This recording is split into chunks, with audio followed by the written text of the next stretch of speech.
जी मेरे मन में जो है सेक्स से रिलेटेड बहुत थॉट्स आते हैं, तो उनके कैसे कम करें या कंट्रोल कर सकते हैं। जिंदगी यूं ही छोटी है,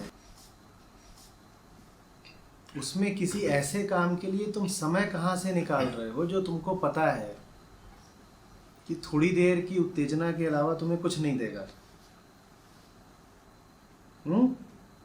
समय यूं ही कम है तुम्हारे पास, उसमें से भी तुमने समय थोड़ी देर के मसाले को दे दिया। अब क्या होगा?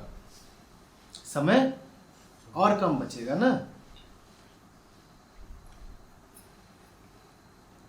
सेक्स में कोई बुराई नहीं थी अगर उससे तुमको मुक्ति मिल जाती। मैं सेक्स के माध्यम से कह रहा हूं, अगर सेक्स के माध्यम से तुमको तुम्हारे दुखों से और तुम्हारे बंधनों से मुक्ति मिलती होती तो मैं कहता तुम सेक्स के अलावा कुछ करो ही मत। तुम दिन रात अपनी वासना को ही पूरे करने में मगन रहो।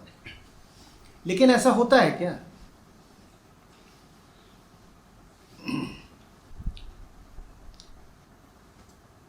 अरे सब यहाँ वयस्क बैठे हैं, प्रौढ़ हैं, चढ़ी उम्र के लोग हैं, सब अनुभवी हैं, कुछ बोलिए। ऐसा होता है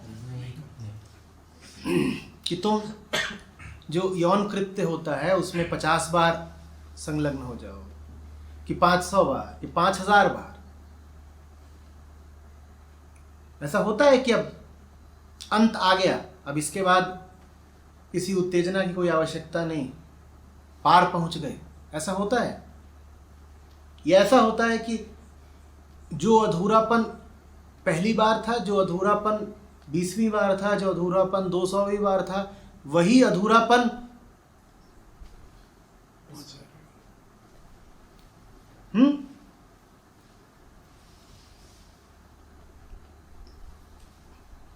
तो कभी ना कभी तो तुम्हें ईमानदारी से इस निष्कर्ष पर पहुंचना पड़ेगा ना कि भाई यहां बात बन नहीं रही है, इस दुकान का माल खरा नहीं है, बहुत आजमा लिया। यहां या तो तुम नए नवेले बिल्कुल छैल छबीले होते 15 की उम्र के, और तुम कहते कि साहब हमने दुनिया का कुछ अनुभव लिया नहीं, हम बिना जाने किसी चीज का त्याग कैसे कर दें। उतने छोटे तो हो नहीं, दुनिया को भी देख लिया, तमाम तरह की इच्छाओं में लिप्त होकर देख लिया। वहां चैन मिल जाता हो तो चले जाओ उधर, और चैन ना मिलता हो ये जानते हुए भी उधर जा रहे हो तो स्वयं को ही धोखा दे रहे हो। फिर तुम्हारा कौन भला कर सकता है?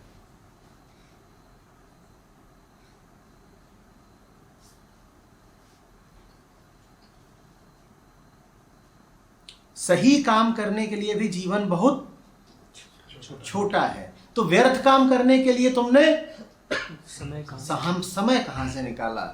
चोरी करी ना। जो समय जाना चाहिए था किसी सार्थक दिशा में, उसको तुमने लगा दिया वासना की सेवा में। चोरी करी कि नहीं करी? तो जो लोग इस तरह के उपद्रवों से परेशान हो कि वासना सताती है, गुस्सा सताता है, लालच या कुछ भी, कोई नशा सताता है, उनके लिए समाधान सिर्फ एक है। अपने जीवन को, अपने समय को, अपनी ऊर्जा को, अपने दोनों हाथों को, अपने सारे संसाधनों को पूरे तरीके से झोंक दो किसी सच्चे उद्यम में। उसके अलावा कोई तरीका नहीं।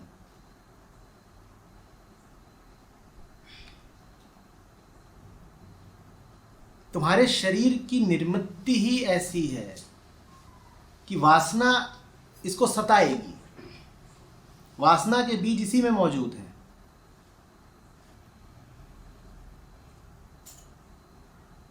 तुम सिर्फ ये कर सकते हो कि जब वासना सताए तो तुम उससे बोलो, ओ स्त्री कल आना। क्या करना? कल आना। पिक्चर ने बताया था, वो कहानी भी मध्य प्रदेश के ही किसी गांव की थी। वो स्त्री कल आना। तुम उसे ये नहीं कह सकते कि मत आना, क्योंकि लौट के तो वो आएगी। क्यों आएगी लौट के? क्योंकि वो तुम्हारी देह में ही निवास करती है। शरीर की एक एक कोशिका आत्म संरक्षण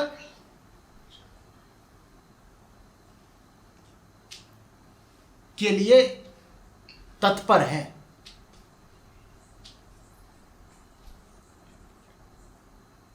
उसे न सिर्फ अपने आप को बचाना है, बल्कि अपने आप को बढ़ाना है। संरक्षण ही नहीं करना है, संवर्धन भी करना है। एक कोशिका कहती है मैं कई गुनी हो जाऊं। यही तो वासना है, और क्या है? जब वासना आए तुम कहो मैं अभी व्यस्त हूं, ओ वासना कल आना। और कहां व्यस्त हो तुम? तुम किसी महत् प्रयोजन में समर्पित हो। तुम कोई ऊंचा काम कर रहे हो, तुम कोई मीठा काम कर रहे हो, तुम कोई ऐसा काम कर रहे हो कि तुम्हें फुर्सत नहीं।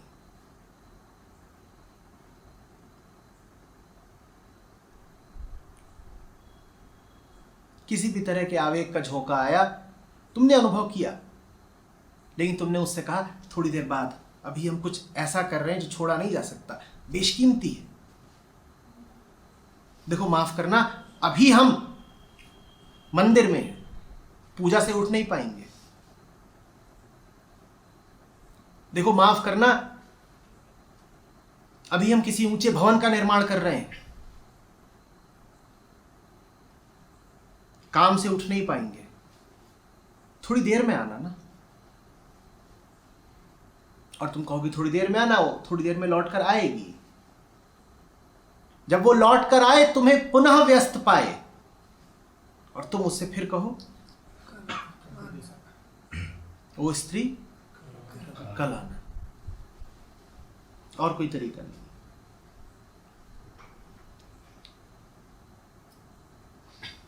शब्द समझो, वासना। कभी तुमने पूछा नहीं, वासना तो ठीक है, वास कहां करती है? जो तुम में वास करे सो वासना। जिसका तुम में वास हो सो वासना। उसकी हत्या नहीं कर सकते तुम, क्योंकि उसमें और तुम में कोई भेद नहीं है। तुम्हारे ही शरीर का नाम है वासना। तुम्हारा शरीर काम वासना का उत्पाद है, और तुम्हारा शरीर लगातार अपनी सुरक्षा हेतु और अपने प्रसार हेतु तत्पर है, आतुर है। इसी का नाम काम वासना है।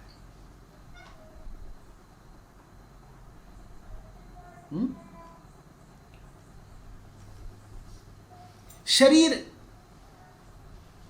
की अपनी कुछ मांगे हैं, शरीर के अपने ढर्रे हैं, शरीर के अपने इरादे हैं। तुम शरीर से जरा भिन्न हो। तुम्हारा इरादा कुछ और है, शरीर का इरादा कुछ और है।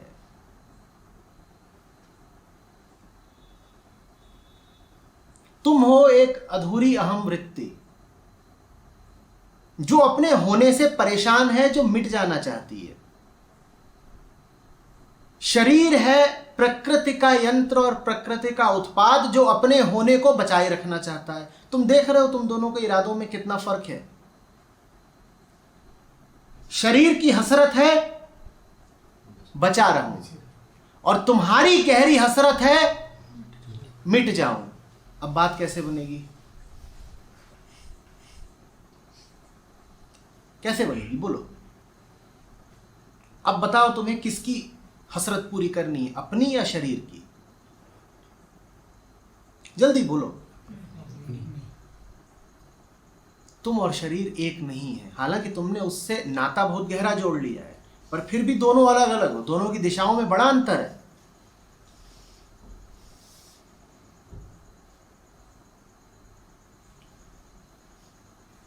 और जो बात मैं कह रहा हूं वो समझने के लिए बहुत गहरा अध्यात्म नहीं चाहिए।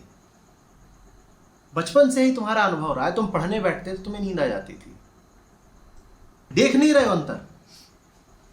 निश्चित रूप से शरीर अपनी ही चलाता है। कोई है तुम्हारे भीतर जो कह रहा है पढ़ाई करो, और शरीर कह रहा है मुझे तो सोना है।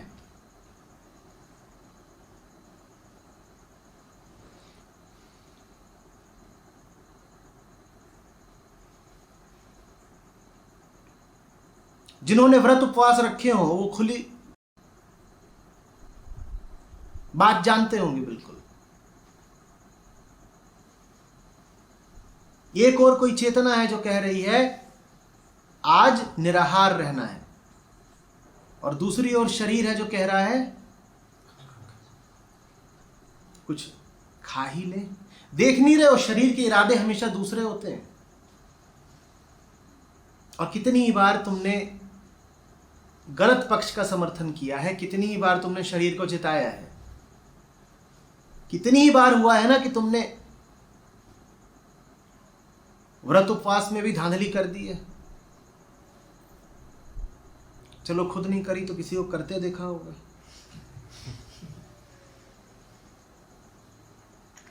कि गए एक लड्डू, थोड़ा सा पानी, शरीर 70% जल ही तो है, थोड़ा सा पी लिया तो अधर्म थोड़ा ही हो गया।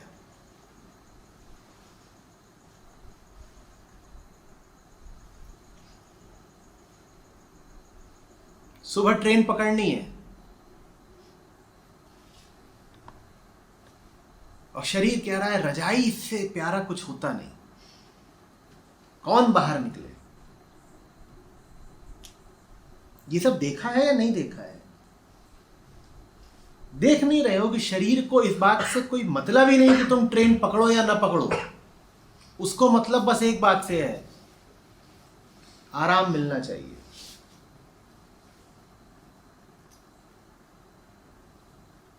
आराम माने सुरक्षा। मस्त पड़े हुए हैं, कौन ठंड में बाहर निकले, दौड़ लगाए, प्लेटफॉर्म तक जाए, कौन ये सब झंझट करे।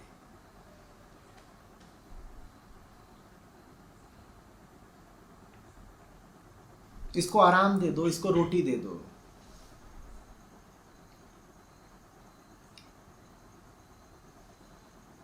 और इसको सेक्स दे दो। इसके अलावा इसे कुछ चाहिए नहीं। ना इसको ज्ञान चाहिए, ना इसे मुक्ति चाहिए, ना इसे भक्ति चाहिए। अब बताओ, ऐसे का साथ देना है? कोई तुम्हारे पड़ोस में रहता हो जिसको ना ज्ञान चाहिए, ना भक्ति चाहिए, ना मुक्ति चाहिए, उसका साथ दोगे? तुम्हारे पड़ोस में कोई आ गया है, उसको सिर्फ खाना है, सोना है और मैथुन करना है। इन तीन के अलावा उसे कुछ करना ही नहीं। उसका साथ दोगे, उससे दोस्ती रखोगे? इसी पड़ोसी का नाम है शरीर। अब क्या करो तुम, वो आ गया पड़ोस में तो कुछ तो उससे नाता बन ही गया है, पर जितना कम नाता रखो उतना अच्छा। शरीर को पड़ोसी की तरह ही रखो, जरा दूरी बना के। सर पर मत चढ़ा लो उसको।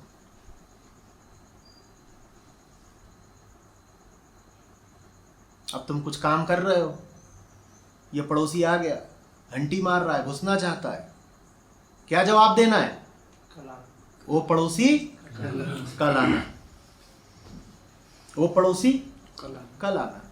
वो कल फिर आएगा, क्योंकि बसा तो वो पड़ोस में ही है।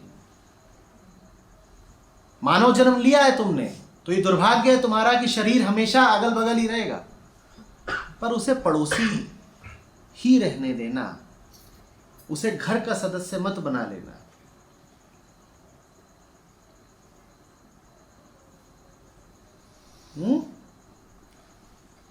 शरीर की अपनी वृत्तियां हैं, चूंकि उसे सुरक्षा चाहिए, इसीलिए उसमें मालकियत की बड़ी मांग रहती है। ये जो तुम में ईर्ष्या आदि उठते हैं, इनको भी मानसिक मत समझ लेना। ये भी करतूतें शरीर की ही हैं। जिसको तुम मन कहते हो वो भी शरीर से अलग नहीं है।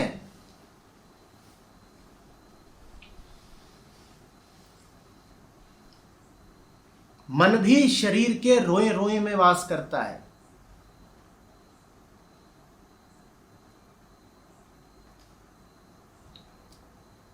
भ्रम, तुलना, हिंसा, ये सब किसी बच्चे को सीखने नहीं पड़ते, ये उसके शरीर में ही निहित होते हैं। इसीलिए पशुओं में भी पाए जाते हैं।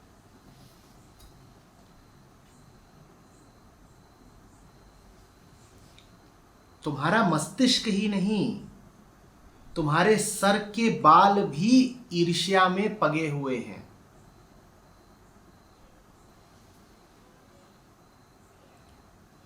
ये सब भावनाएं, ये सब वृत्तियां जिस्मानी हैं। इन सबको यही कहना है, ओ ईर्ष्या कल आना, ओ मोह, ओ क्रोध, यही तो चीजें हैं जो हमें जानवरों से जोड़ती हैं। जानवरों को भी क्रोध आता है, जानवरों को भी मोह रहता है, जानवरों को भी ममता रहती है। हाँ, जानवरों को बोध नहीं रहता, जिस्म का बोध से कोई लेना देना नहीं।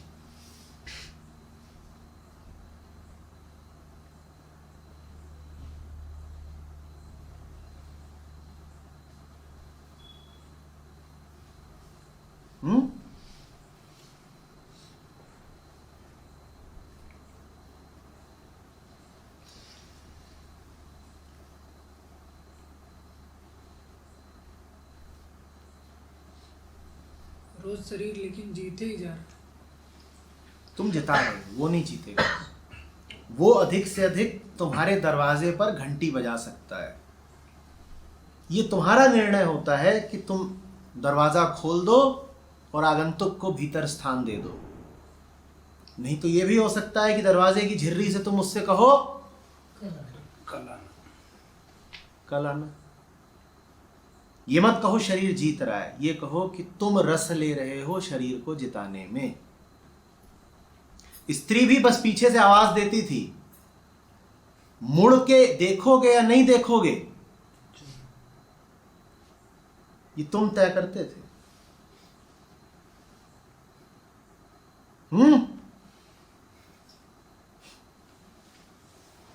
और बताने वाले तुमको बता गए थे कि बचने का तरीका है, जब आवाज दे मुड़ के देखना मत।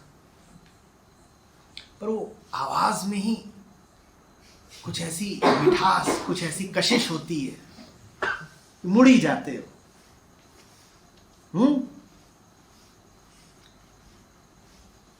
और उसके बाद न जाने कहां नंग धड़ंग कैद में पड़े हुए हो। याद है ना कहानी? आवाज आई नहीं कि मुड़ के देख लिया तुरंत। ये नहीं कि अपना काम करो। अब एक बात बताओ,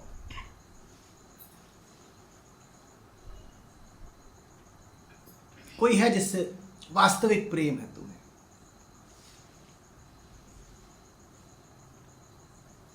और उसकी तरफ चले जा रहे हो तुम, दौड़े जा रहे हो तुम, और पीछे से तभी तुम्हें आवाज आती है, मुड़ के देखोगे क्या? यही तुम्हें तब से समझा रहा हूं।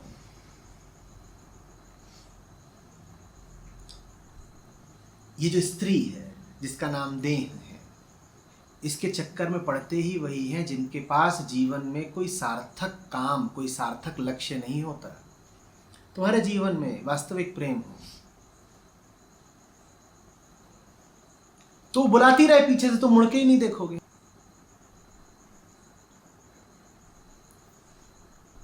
तुम लगे हुए हो किसी सार्थक उद्यम में, वो देती रहेगी पीछे से आवाज, तुम्हें सुनाई ही नहीं पड़ेगी। तुम्हें पता है तुम्हें किस दिशा जाना है, तुम मुड़ के ही नहीं देखोगे। मुड़ के वही देखते हैं जो यूं ही टहल रहे होते हैं, जो पेड़ से टूटे हुए पत्ते होते हैं, जिनका न ठौर न ठिकाना, जो कहीं के नहीं है, जिनको हवा जिधर को ले जाए बस ले ही जाए, वो मुड़ के देख लेंगे। कोई भी कीमती काम सोच लो, चलो चाहे यही सोच लो कि कोई प्रियजन अस्पताल में भर्ती है और तुम उसको देखने के लिए दौड़े जा रहे हो और पीछे से आवाज आती है, तुम रुकोगे क्या? तुम्हारे पास दवाइयां हैं, बहुत आवश्यक है कि अभी जो तुम कर रहे हो उसको पूरा करो। तुम रुकोगे? नहीं रुकोगे। कौन है जो रुक जाता है? कौन है जो उस पड़ोसी की, जो उस वासना की आवाज पर मुड़कर पीछे देखता है? वही जो व्यर्थ टहल रहा है, मटरगश्ती कर रहा है। व्यर्थ मत टहलो, मटरगश्ती मत करो।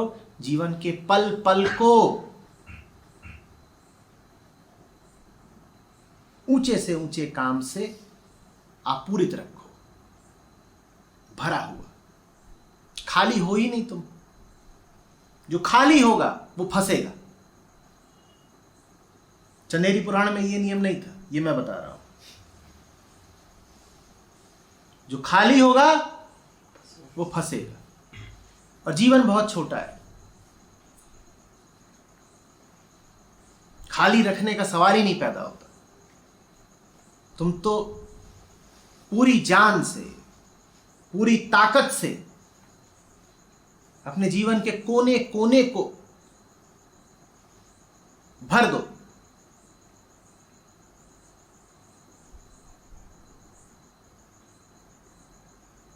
सच्चाई के नाम से, सुधार के नाम से, राम के काम से, जो भी तुम्हें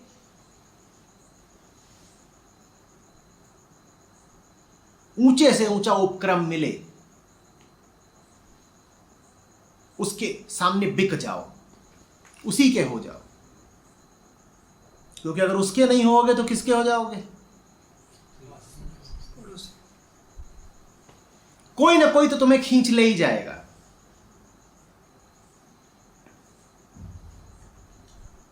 राम से नहीं खींचोगे तो काम से खींचोगे।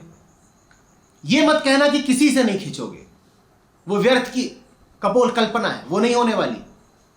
और उस कल्पना पर भी बहुत लोग चलते हैं। वो कहते हैं नहीं साहब, हम किसी के नहीं होंगे। वो संभव नहीं है। मनुष्य को वो विकल्प उपलब्ध ही नहीं है।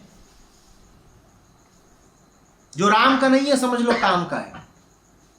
और जिसको काम का नहीं होना उसको एक ही उपाय है, राम का हो जाए, खाली बैठे ही नहीं। जब वो आए तो बोले हम व्यस्त हैं। कहां व्यस्त हो? हम राम की सेवा में व्यस्त हैं। और राम की सेवा का मतलब भजन कीर्तन आरती मात्र ही नहीं होता।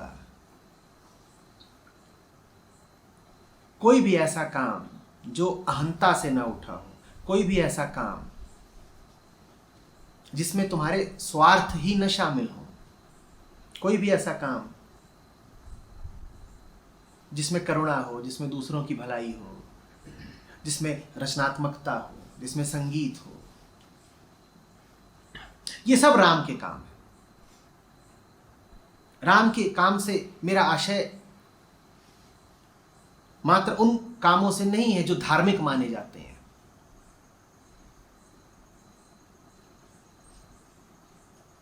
गणितज्ञ हो तुम और गणित में गहरे बैठ जाते हो, ये राम का ही काम है। कलाकार हो तुम और सुंदर कलाकृति बनाते हो या संगीत रचते हो, ये राम का ही काम है।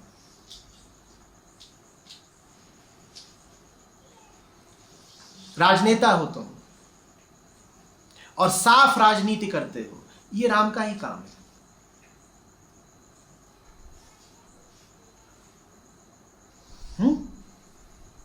खिलाड़ी हो तुम,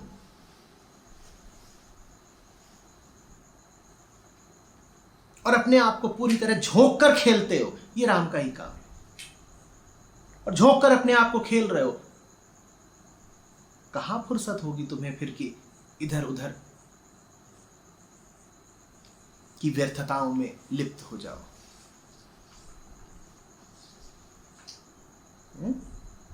आचार्य जी, काम ढूंढ नहीं पा रहे हैं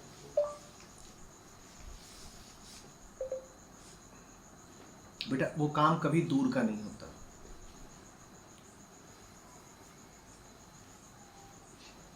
उस काम को पाने का सीधा तरीका होता है कि आज और अभी तुम्हारे सामने तुलनात्मक रूप से, अपेक्षतया जो भी ऊंचे से ऊंचा लक्ष्य उपलब्ध हो उसको पकड़ लो। हो सकता है आज जो तुम्हें ऊंचा लग रहा है कल तुम्हें नीचा लगे, पर आज तो तुम्हारे सामने वही उच्चतम विकल्प है ना, तो तुम उसी को पकड़ लो। उसको पकड़ लो और ये तैयार रहो कि कल इससे ऊंचा कुछ मिला तो उसके हो जाएंगे। पर अभी बैठे बैठे इंतजार मत करो। ये मत कहो कि जब उच्चतम मिलेगा सिर्फ तब हम पहला कदम उठाएंगे। अगर इंतजार करोगे तो ये इंतजारी जीवन भर की हो जाएगी।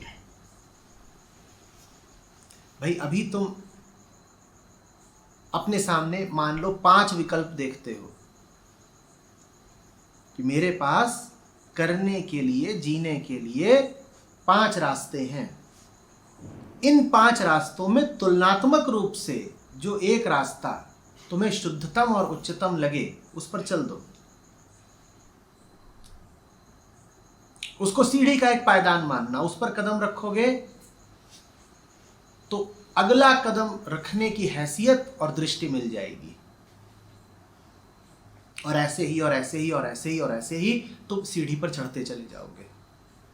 पर यह कहो सीधे कि मुझे तो उछल के आसमान चूम लेना है, तो वो कभी होने नहीं वाला। यहां तो कदम दर कदम ही यात्रा होनी है, सोपान दर सोपान ही चढ़ाई होनी है।